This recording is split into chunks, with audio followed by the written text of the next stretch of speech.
प्रभु के नाम की स्तुति हो, धन्यवाद हो। आइए हम पढ़ते हैं मत्ती 5 अध्याय उसकी 4 आयत से। धन्य हैं वे जो शोक करते हैं, क्योंकि वे शांति पाएंगे। प्रभु यीशु उसे धन्य कह रहे हैं जो शोक करते हैं, यानी कि किसी की दुख और परेशानी में खुद भी दुखी होते हैं।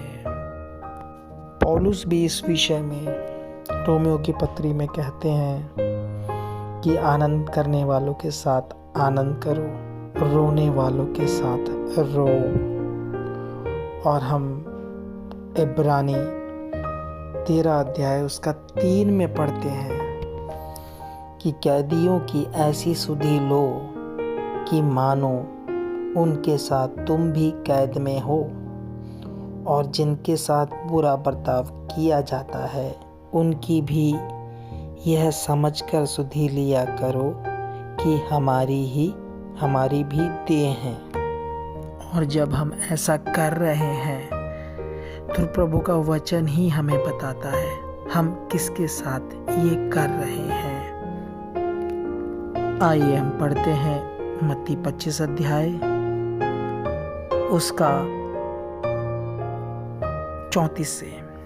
तब राजा अपनी दाहिनी ओर वालों से कहेगा, हे मेरे पिता के धन्य लोगों, आओ उस राज्य के अधिकारी हो जाओ जो जगत की आदि से तुम्हारे लिए तैयार किया गया है।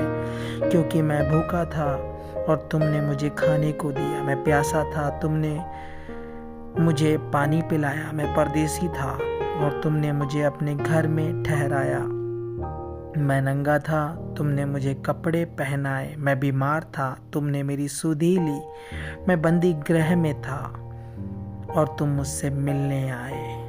हाँ मेरे प्यारे भाइयों बहनों, हम जितने भी विश्वास में निकल के आते हैं, बेशक चाहे कोई गरीब होगा, कोई परेशानी अवस्था में होगा, कोई दुख तकलीफ में होगा, कोई बेरोजगार होगा, भिन्न भिन्न प्रकार से लोग पीड़ित होंगे, हम उन अवस्थाओं में जाकर के जब हम उनके साथ जैसा वचन में लिखा है वैसा व्यवहार जब करते हैं तो हम ये सब प्रभु के साथ करते हैं। इसलिए प्रभु का वचन हमें कहता है, धन्य है वे जो शोक करते हैं, वे शांति पाएंगे।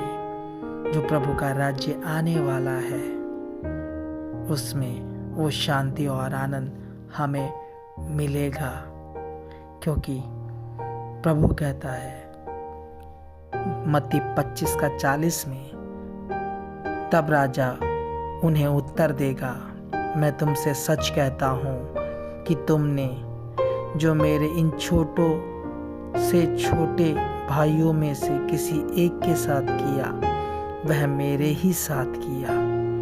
हम ये जो काम जो वचन में लिखे हुए हैं विश्वासी के ही साथ नहीं, दुनिया भर में हर एक मनुष्य के साथ, क्योंकि वो भी परमेश्वर की स्वरूप और समानता में परमेश्वर ने उसे बनाया है। हमें ये करना है, क्योंकि हम किसी के भी साथ ये करते हैं तो हम अपने प्रभु के साथ ऐसा व्यवहार करते हैं।